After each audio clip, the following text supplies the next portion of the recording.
Ingkang mboten nuju prana dumateng manah panjenengan nyuwun ageng ing samudra pangesan. Monggo Ndarayu kateran pinarak. Nggih. Pinarak ingkang sekeca. Nggih. Niki kados pundi anggenipun sedaya para ati atur lelipur. Pemarem napa dereng? Dewi Maruti.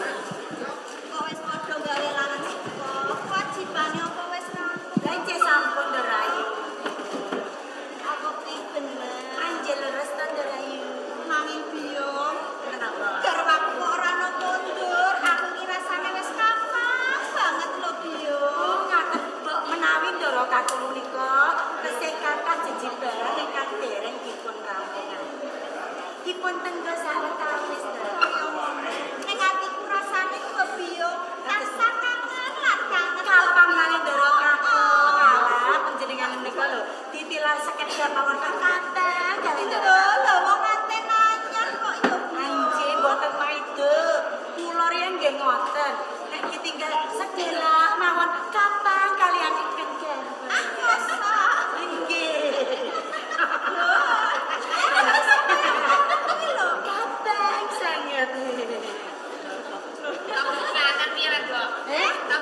aku gak tau dadi ngaten blok-blok lho blok-blokan iso lho nika celarat-celarat sinten ndara ilang kok ilang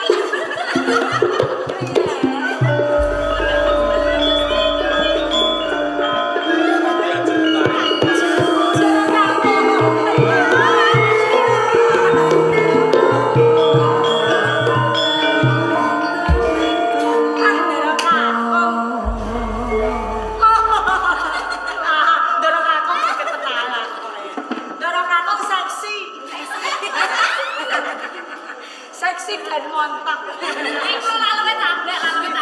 Iki ora. Ndara kaku nek karo aku wedi. Kok iso wedi piye? Wedi kan ngertos nek kula niku riyen saderenge jinak, kula niku jarene nyopot.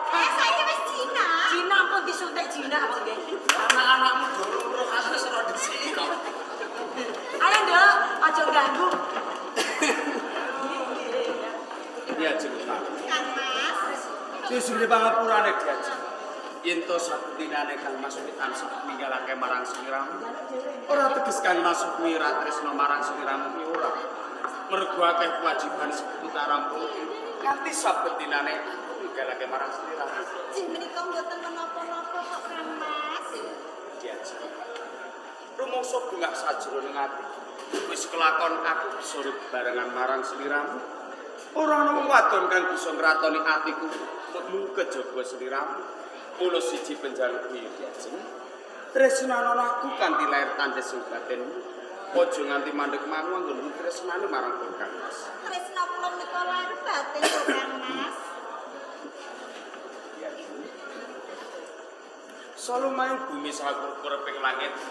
Ora ana wanita kang tak tresnani kejaba sliramu. Napa menika leres Kang Mas? Najan to ning jaba kae wadon surupane akeh ilangan. Mung siji sing tak tresnani yo mung sliramu. Yajeng. Meminta marang panguasane Gusti. Muga ya anggur budayan marang sliramu kalis sami. Selawase bisa barengan. Sing tak suwun pitados mekaten Kang Mas.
Aku sing teko Kakang Senopati.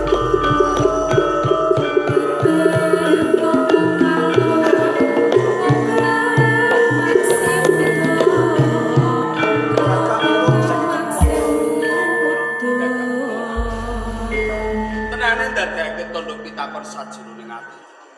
Mentas wae Kakang iki lomban samudraning asmara bebarengan marang garwaku diajeng utari. Jalaran aku temanten anyar saben dinane diajeng utari tak kiwakake Kakang. Kakang Kebo Maruta, ya sing gedhe pangapurane.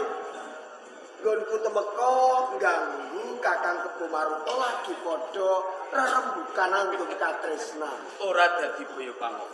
Mung wayah takon karo. Apa kang dadi wigatine nganti temen papan iki Kakang? Kakang Senopati Kebo Maruta. Praja Majapahit iki ra kadurungan pusaka telu cacahe. Pancen Pisan negara Kertagama, loro kitab Utasoma, telu Kyai Margapati. pancen telu kuwi bentuah agung ana ing Praja Majapahit. Banjur apa sambungane nganti kowe tekone papan iki?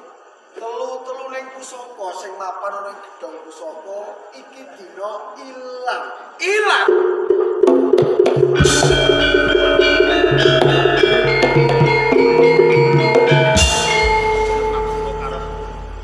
Mergo kang reksa pusaka telu cacahe iki aku duweni tanggung jawab.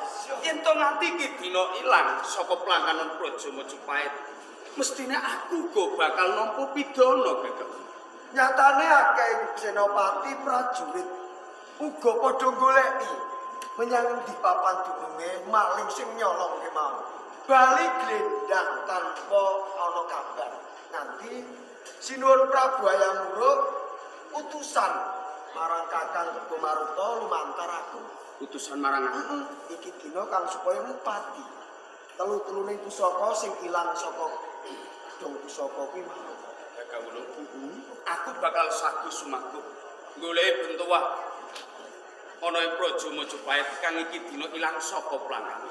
Jalaran aku kang ngreksa anane pusaka kuwi mah. Aku ora bakal kabur. Yen wis ana kesaguhane Kakang Kebo Maruta, tak muju atur Sino Prabu Hayam Wuruk. Keleswan ana ngarsane Sinupati Hayam Wuruk. Sing akeh.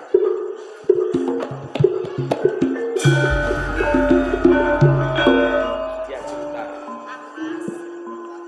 Mentas wae Kakang Dalil Paman Sari iki. Lomban samudraning asmara barengan marang sliramu nanging nyatane. Pusaka kagungan ana Praja Majapahit iki ilang saka plangkane aku kang duweni kewajiban supaya golek lan bisa mboyongi pusaka telu kuwi mau bali lho plangkan Praja Majapahit. Sawetara Kang Mas bakal ninggalake marang sliramu. Kang Mas janji menawa ing mengkono wis ana kerampungan aku bakal tulis bali cedhak marang sliramu. Jenengan tansah kula Kang Mas. Pamuji wis tak janji. Nika ingkang atos-atos Kang Mas.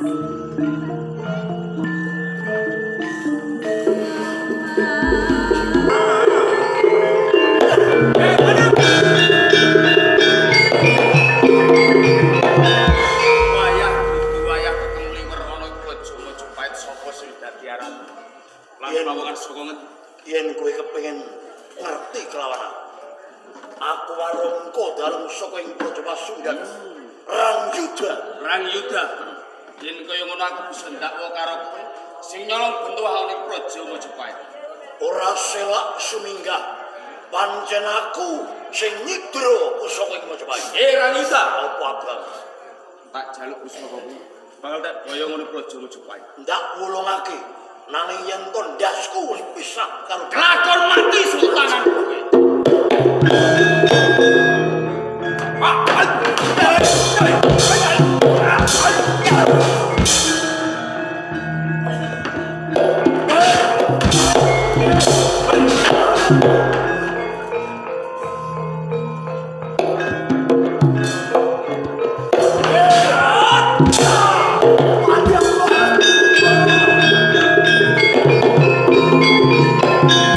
Satu kaman, urung tanur kowe bakal temekane pati.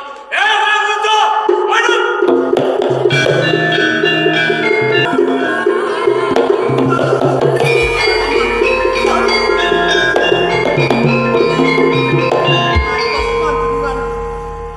Neng tatuning gamang sinten ingkang tumindak paman? Anak angger Pangeran Citrasena ketiwasan. Yen kula nyidra pusaka ing Majapahit kadelangan aparat negari ngantos tengkah. Nggih badan kula catu marang keranjang kula nyuwun senjata pitulung nggih. Ndika adepi kula monggo.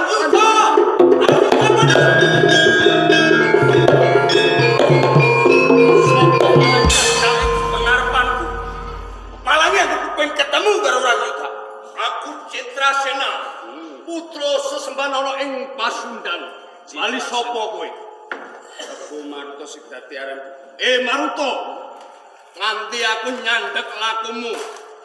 Mergo Paman Rengyuda dudu musuhmu. Nanging aku sing dadi musuh. Rangkepo 10. Aku rembang entuk salah.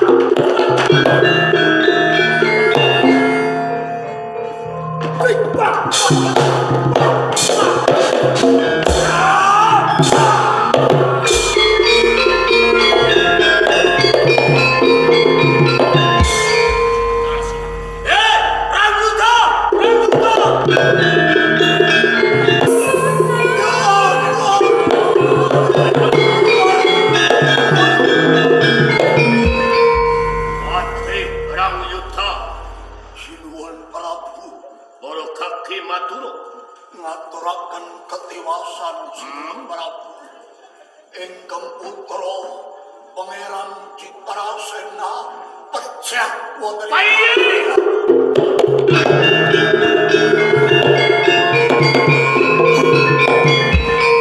salajengipun Sinuwun Prabu sasampunipun kula nyidra pusaka ing Majapahit kula kadenangan Senopati Kebumaruta ngantos kelampan tanding yudha kula kenging pusaka Sinuwun mila Sinuwun monggo pusaka Majapahit Sinuwun Papan oleh panti usada orang itu. Sinuwun kula mas mboten yak nambah pamit pejah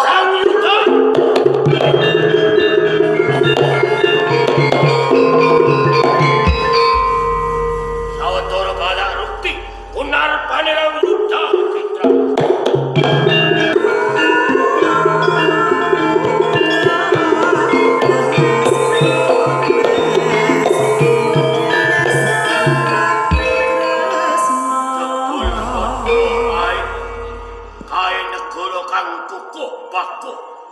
Tegese ora kena sinungga enteng. Dunyatane Pasundan kelangan satriya kadangira Citrasena gugur ing payudan uga pepatih Rangyuda mati saka tangane Senopati ing Majapahit. Lamun panjenengan kuamung mendel wae Pasundan bakal kukut kablengket negara ing Majapahit. Patine kadangira Citrasena dadi kusumaning bangsa ana ing Pasundan. Gone labuh bumi aji Pasundan direwangi nganti tumekaning pati. Citra Injih kula Rama. aku ngerti sepiro tanceping rasamu krana Citra resmi burung dedaupan karo priya bagus kang dadi memaning ing atimu tan liya Prabu Hayam Wuruk nanging iki gegaitane kawutuhan negara ing Pasundan Uloro munjaluk kipatake rasa tresna sing kebacut tancep ing atimu marang ratu ing Majapahit Hayam Wuruk jalaran Pasundan lan Majapahit iki dina dadi satru marang sapa kang kalah ing kono bakal dadi teluhan. Monggo gegayuaning ngrombo aja nganti Pasundan dadi telukan ana ing kraton Majapahit. Senopati andalan ana ing Pasundan wis gugur. Nanging ngrombo ijih duwe kekuatan. Kekuatan ngrombo kari sawiji putra putriku Hyang Pitaloka Citrasmi. Najan sira dilairake wanita, nanging wanitaning prajurit Citrasmi Sri Kandi Pasundan. Mula Rama nembake ari kalenggan iki Citrasmi sinamberan gelar Senopati Perang Pasundan.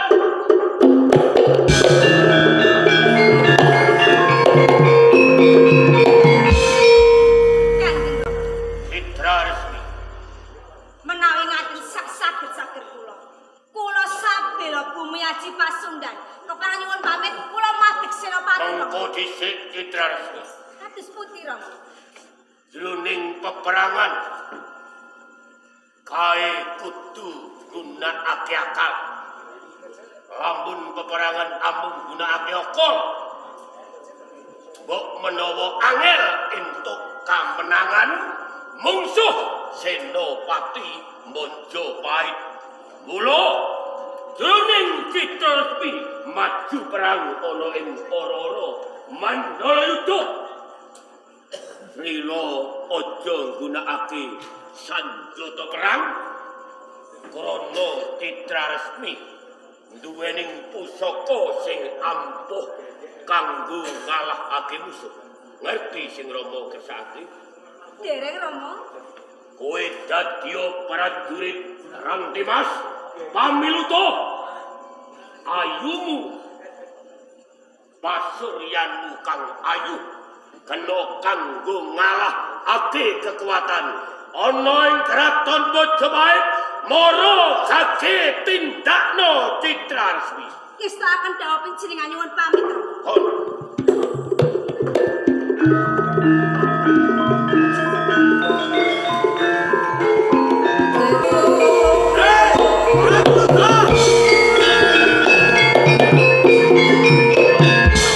Ayu rupane malah kadane pengarepan sapa sing dadi aran? Dyah Pitaloka Citrasmi kang dadi aranku. Dyah Pitaloka Citrasmi. Bae takon sapa? Aku Kebo Maruta, Senopati saka Majapahit. Oh, dadi iki sing jenenge Senopati Kebo Maruta. Kok nganti kowe temokon ing papan kene duweni karep apa? Aku madheg dadi Senopati saka Pasundan. Senopati saka Pasundan. Atase Senopati Golagul saka Pasundan wae ngadepi karo Senopati Kebo Maruta ora kuwo apa meneh mung kuwi jejering wanita. Yen kowe ngeman karo nyawamu luwih becik wis mikir saka papan kene, aku kepengin ketemu karo Rang Yuda. Mengko dhisik Senopati Kebo Maruta. Iya. Tak ajeni kewanenmu lan tak ajeni kekendalanmu. Aku ngerti yen to kowe kuwi Senopati sing pilih bobot pilih tanding. Nanging piye? Coba yen to selawase kowe kuwi ana ing Majapahit.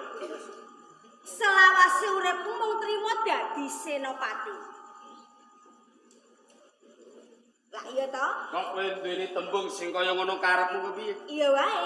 Beda yen to kuwi dadi satriya balik. Kowe merangi wong-wong saka Majapahit, kowe bakal tak suwitani malah ora mung kuwi. Kowe bakal tak jumenengke ratu ana ing Pasundan. Pitaloka Citrasmi.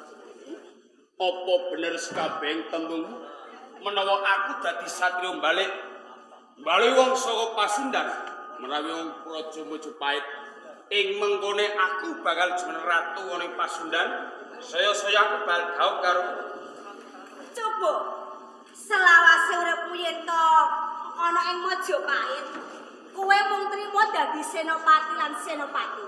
Lah pancen kaya ngono to, beda yen to kowe bisa merangi wong saka Majapahit. Citra Resu. Pancen bener sekabeh tembung. Wiwit kuncung nganti gelung aku deku-dekune Praja Majapahit. Pangkatku mung cukup senopati. Mung pangkat senopati. Yen sekabeh tembungmu kuwi nyata lan kena tak ugemi, Ya. tak tetep aku iki dina aku dadi satriya balik. Ndak satriya balik. Menawa ing mengkone aku dadi satriya balik, bali wong Kabupaten Pasundan. Aja pisan-pisan pengkhianati karo senopati Keboman. Buktekke karo aku senopati Keboman to. Gaploki saka nguri Citra.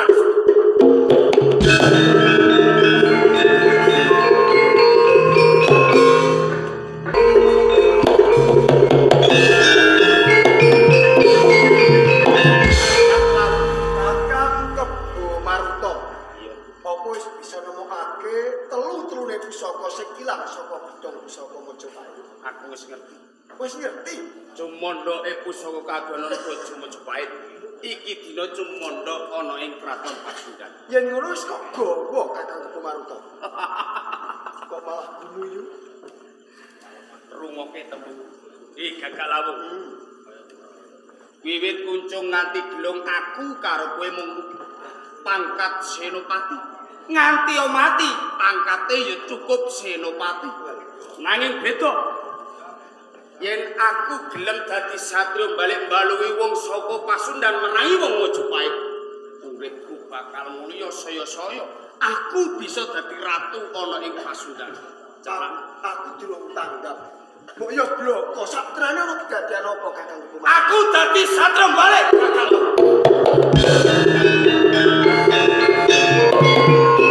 Wis tak anggap kaya dene sedulurku. Mukti bebarengan karo aku ana ing kraton Pasundan. Kakang Kebo Maruta. Iya. Mestine kowe ra eling sumpahing prajurit. Iya. Sisa-sisane urip bakal diabdekake kanggo kawula ing Majapahit. Pindhane mati uripe kanggo ngrabuti kawula ing Majapahit iki wis semono. Kowe kok wis singklar marang janjimu.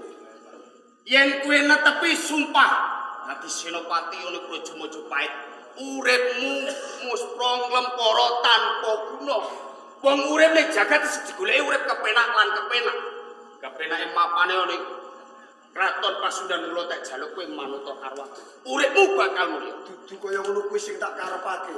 Jebul kowe gendhusak engko, kowe padha ora ana bedane karo prajurit Dharma Putra.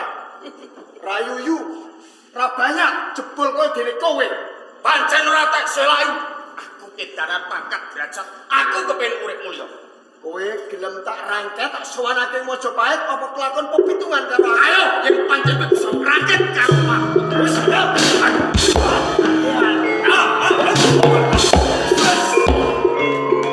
oh, wis,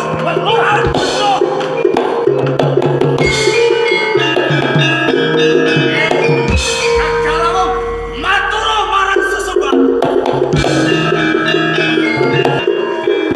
Kakalamu Senopati Keboman to. iya Pitalepat Citra Resu. Aku percaya karo kowe. Wis tak wujuti apa sing dadi penjalukmu. Aku dadi satriya balik. Kapara Senopati Majapahit ora kuwawa nandingi karo Senopati Kebo Maruta. Mula ning kene aku bal nagih janji karo kowe Citra Resu. Senopati Keboman to. Ora usah kuwatir. Aku ora bakal mblenjani janjiku. Kowe ora bal janji janji. Hah? Matur nuwun. Yen to kowe bakal tak suwitani lan bakal tak jumenenge ratu ana ing Pasundan. Aduh.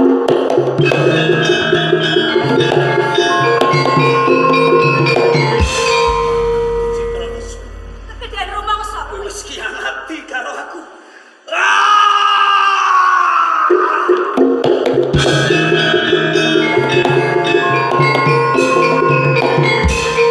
Saka rumangsamu ndur aku seneng tenan karo kowe ngono apa piye? Rasake kowe Senopati.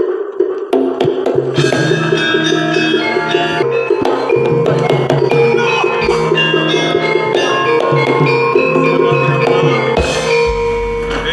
Gusti Patih, Gajah Mada katiwasan, Gusti Patih katiwasan.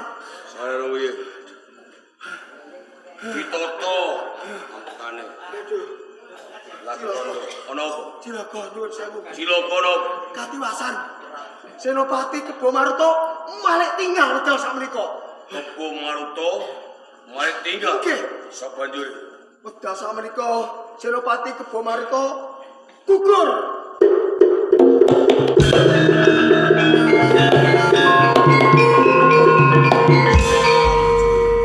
Ya, pitaloka citra resmi saking Keraton Pasundan, Gusti Patih. ya pitaloka saka Pasundan. Kejawi saking menika, bentuah 3 ingkang ical saking Majapahit sampun dipun regem kalih Prabu wonten Pasundan.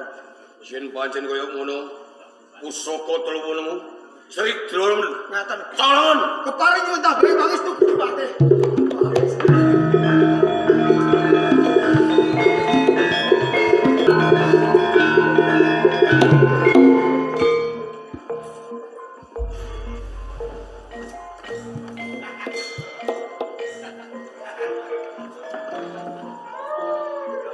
Tak cepet kira kang rampung.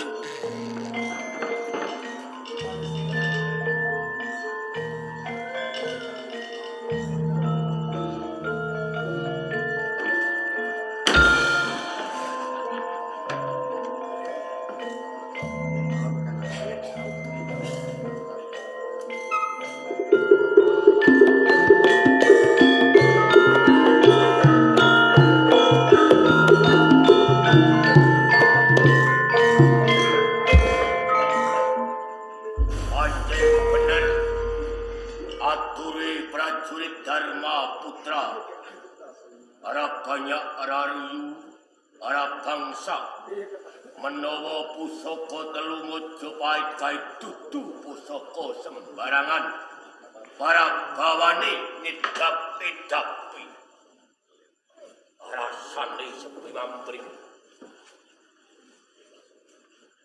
Oyo ono kedadian sing ora nyenengake.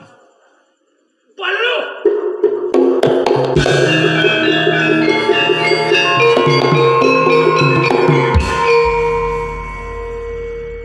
Pusaka Majapahit sing wis mapan ono ing plangkan pusaka Pasundan ilang.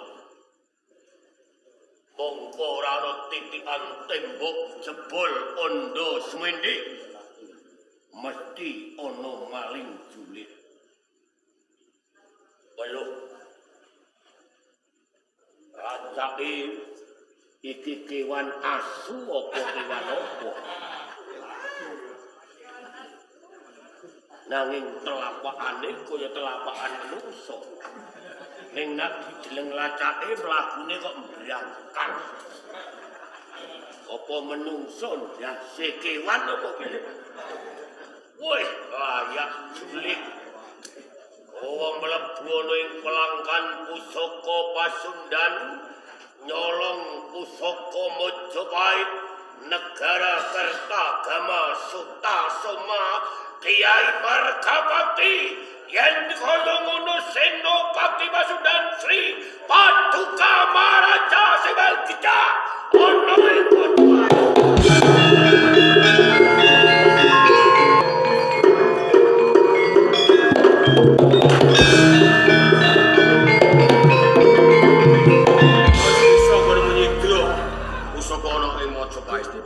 Gusti Patih, bot-bote kula nyolong pusaka niku lho. Kula iki nggih kula malih dadi kewan. Nggih, celeng. boten guguk ya lan. Ah, sampeyan niku ngerti swara kewan apa boten? Lah grog-grog iki ra celengmu piye? Asu. Kowe iso mlebu nang plangkan pusaka. Nggih. Ana ing Pasundan. Nggih. Saiki wis kelakon. Sampun, lha niki napa? Kitab Sutasoma lan Margapati. Wah, nggih. Ini wae. Pripun? Yen ono apa-apane saka Pasundan tak pasrahke. Mangerin. Niki kok ajira beres niki. Ora beres piye? Lah jelas itu pundi? Lho. Kowe kan nyidra pusaka ana ing Pasundan. Udune kowe bisa tanggung jawab yen ana murarane. Nggih. Lah nek ngaten kula nggih tak malih dadi macan melih. Urus e. Ora usah dadak malah kanggo macan. Yen ana senopati ana ing Pasundan tak pasrahke lawanku. Ngaten. Nggih, ya sing kita.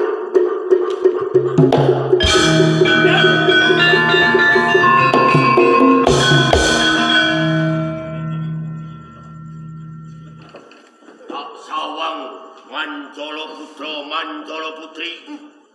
Sak keplasan wujud menungso, sak keplasan wujud kewan. Ngenyek. Barengi ilanging pusaka. Mesti wae kowe sing mendas mlebu ning pelangkan gedung pusaka Pasundan. Kena kowe ndak waktu sing kaya ngono. Ning nyatane ndi? Aku ora nggawa. Lho. Dasare kowe maling. Kowe mesti sugih paweko. Lan kowe ora kaijenan. Wis kelakon nyolong pusaka, njur pusaka kok rewene kancamu, njur kowe gaglah ning kene. Umpama iya njur kowe arep apa? Ngaku. Sopo?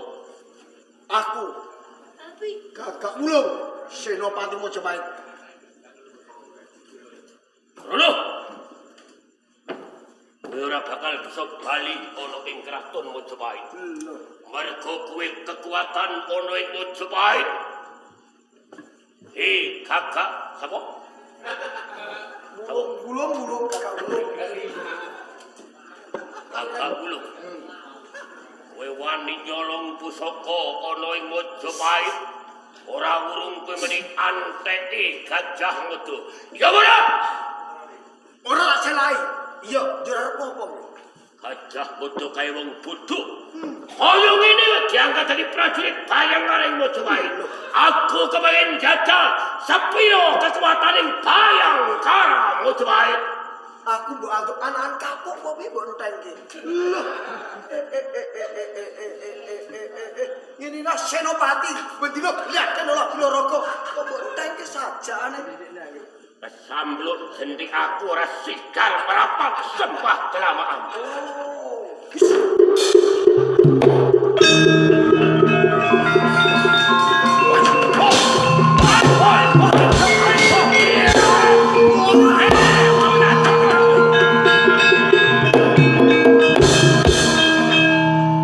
Sajake kae prajurit anyaran. Perang kok uyut gapurane. Wayahe dijotos mlayu. Kaya ngono kok kekuataning Majapahit. Yen ngono cetok, kekuataning Majapahit mung semono. Siji ibarat ngrubahake Majapahit, yen aku bisa njebol beteng Majapahit. Kekuatan ing Majapahit Gajah Mada, Gajah Mada.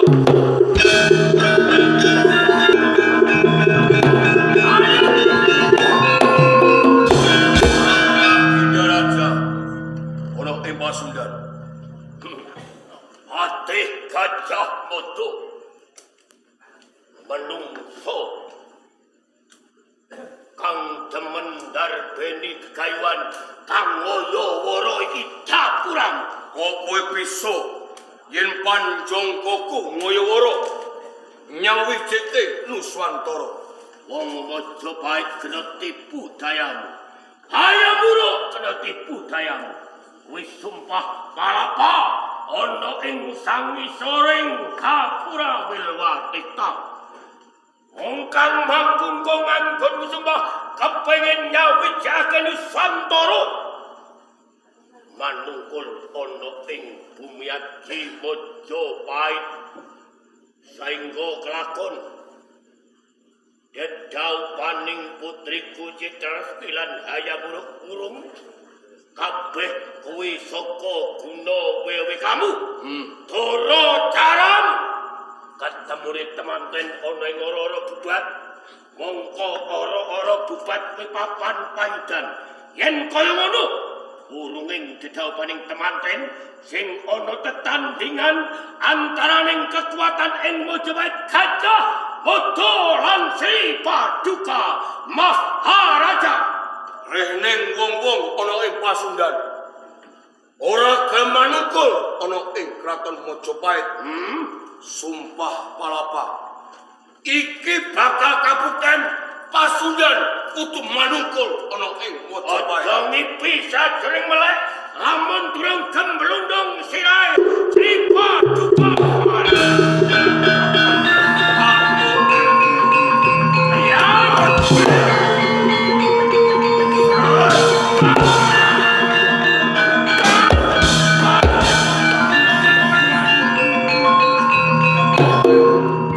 Ayo Saubagidara.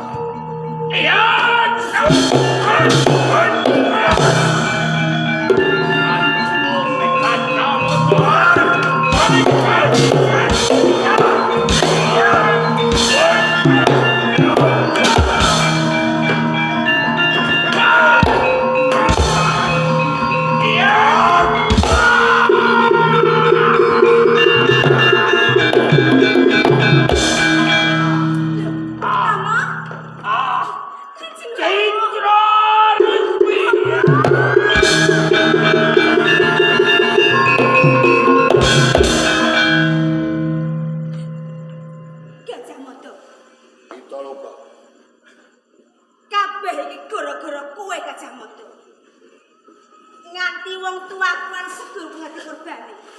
Kowe mblengket Pasundan. Wong tan ngurunga, aku mesti dadi putri telukan. Kamangka.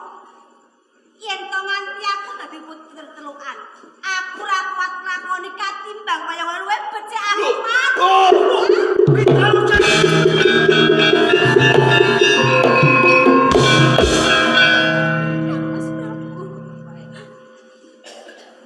Kula ilas dados korban ing katresnan. Kula nyuwun pamit Kang Dia Pitaloka.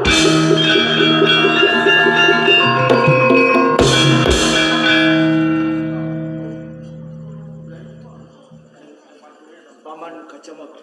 Sinun Praboya.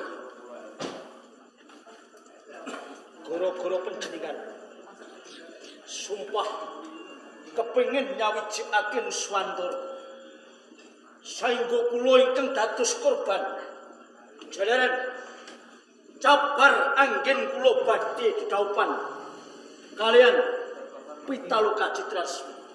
Nanging sedaya kula wonten gegambaranipun. Kula nyabaraken dhahapan panjenengan kalian Pitaloka. Menika mboten. Kula menika namung nyawijike Nuswantara. Nanging menika bukti ingkang nyata. Yang sepuhipun Pitaloka Citrasmi pecah saking tangan panjenengan. Saengga ngantos calon garwa kula mupus satemah mungkasi dhateng nyawanipun. Kados ngaten panjenengan tasila. Nggih. Yen panjenengan menika dapur kula kados ngaten mboten napa-napa. Sinun Praboya mulo. Yen ngaten kula mboten badhe mapak wonten ing kraton Majapahit nanging kula badhe nilaraken kraton Majapahit mapak wonten Marta Adipura pangestripun.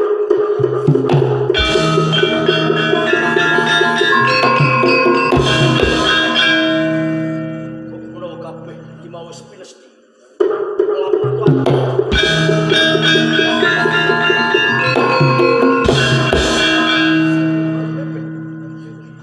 Kemareng matur sinuwun. Yen to dinten sakmenika Majapahit dipun ombar kalian Bupati Wengker sinuwun. Kepatian dipunebar kalian Bupati Menika lemas. kepatian menika dede tanggal jawab kula nanging menika tanggal jawabipun ingkang garwa mila saking menika kedahipun panjenengan ampun upadi kalian kula mang upadi garwa panjenengan Gajah Mada. Sinuwun, kula kepengin padi kalian garwa wonten pundi papan dununge ingkang garwa sinuwun. Ingkang garwa sakmenika ninggalaken kraton Majapahit. Kaporo piyambakipun mapan wonten ing Madapura. Oh, kados mekaten kula nyuwun pamit badhe sumusul kalian ingkang garwa.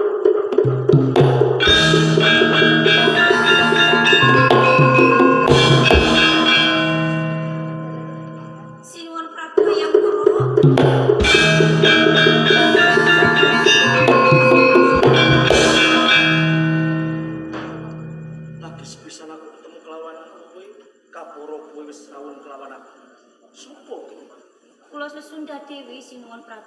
Susundadir.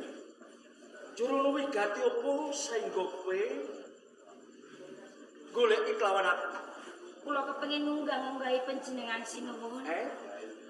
Kula kepengin pasrah jiwa lan raga kula dumateng panjenengan sinuwun Prabu Hayam Wuruk. kepengin munggah-munggahi kelawan aku. Yo, ora apa-apa. Kebeneran. Menawa dina iki aku lagi kaperdutan katresnan, wanita sing tak tresnani saiki wis temekaning pati. Yen to pancen kuwi munggah-munggahi kepengin dadi garwaku ora apa-apa. Bakal ndak tampa nanging ora dina iki. Mergo iki dina kang ora becik. Ngepasi ana ing laladan Kraton Majapahit ana pepati. Mula mengko digolekake dina kang becik. Kang prayoga Kunarpani. Yah pitaloka citaresmi. Kan mung ngatwane dilukti luwih dhisik wiras pantes gembul bujana Andra Wiwaha.